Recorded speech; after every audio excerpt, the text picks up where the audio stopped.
लोकसभा चुनाव में ऐसा उलटफेर हुआ है जिसने पूरी दुनिया को हैरान कर दिया है। 400 पार का नारा देने वाली भाजपा के लिए 300 सीट लाने के भी लाले पड़ गए। उत्तर प्रदेश, जहां राम मंदिर का निर्माण हुआ, वहां की जनता ने भाजपा को पूरी तरह से नकार दिया। हद तो तब हो गई जब भाजपा श्री राम की नगरी अयोध्या से ही हार गई। आखिर ऐसा क्यों हुआ कि 2047 तक का सपना दिखाने वाली भाजपा 2024 में ही लड़खड़ाती हुई दिख रही है? वो कौन सी गलतियां हैं जो भाजपा को ले डूबी हैं? चलिए इस वीडियो में आपको सब बताते हैं।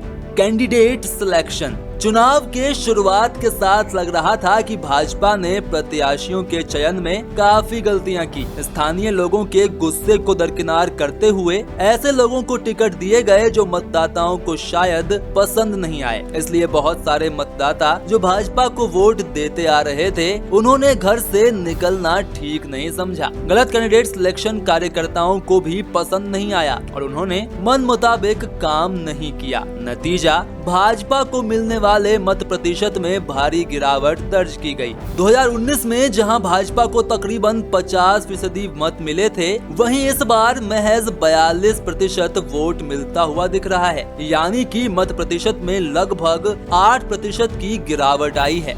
सपा ने सामाजिक समीकरण देख उतारे प्रत्याशी। सपा पर हमेशा से ये आरोप लगते रहे हैं कि वे सिर्फ एक समुदाय या जाति के लोगों को ही टिकट देने में वरीयता देते हैं। लेकिन इस बार अखिलेश यादव ने काफी सतर्क रहते हुए जातिगत समीकरणों को देखते हुए प्रत्याशी उतारे। यही वजह है कि उनके कैंडिडेट जमीन पर भाजपा को टक्कर देते हुए दिख रहे हैं। मेरठ, घोसी, मिर्जापुर जैसे सीटें इसका उदाहरण है, जहां अखिलेश ने सूझबूझ से एनडीए के प्रत्याशियों को फंसा दिया। संविधान बदलने की चर्चा पड़ी भारी। पीएम नरेंद्र मोदी ने जैसे ही 400 पार का नारा दिया, भाजपा के कुछ नेता दावा करने लगे कि 400 पार इसलिए चाहिए क्योंकि संविधान बदलना है। कांग्रेस और सपा ने इसे आरक्षण से जोड़ दिया। दावा किया गया कि भाजपा इतनी ज्यादा सीटें इसलिए चाहती है ताकि वो संविधान बदल सके और आरक्षण खत्म कर सके। दलितों और ओबीसी के बीच ये बातें काफी तेजी से फैली और नतीजा वोटों के रूप में सामने आया।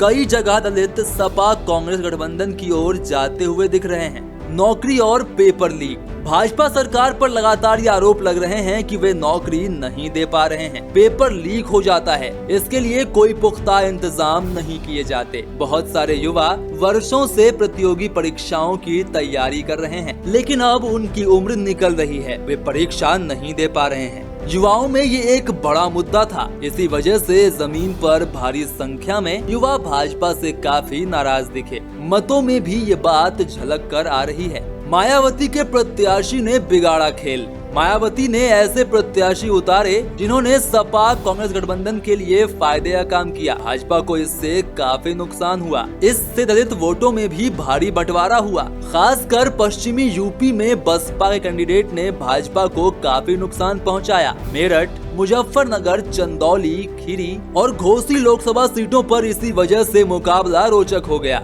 अब हम आपको आखिर में एक बोनस वजह बताते हैं जिसने भाजपा की लुटिया डुबो दी। दरअसल इस बार हर हिंदू वोटर आश्वस्त था कि कुछ भी हो जाए जीतेगी तो भाजपा ही। इस लापरवाही के चलते हिंदू वोटर ने वोट ही नहीं डाला, जबकि मुस्लिम वोटर की भागीदारी में जमकर बढ़ोतरी हुई। उन्होंने भाजपा को हटाने के लिए जमकर वोटिंग की और वो अपने मंसूबों में कामयाब भी रहे। ये वो मुख्य वजह हैं जो मोदी और भाजपा को भारी पड़ी। आप इसके बारे में क्या सोचते हैं, हमें कमेंट जरूर करें।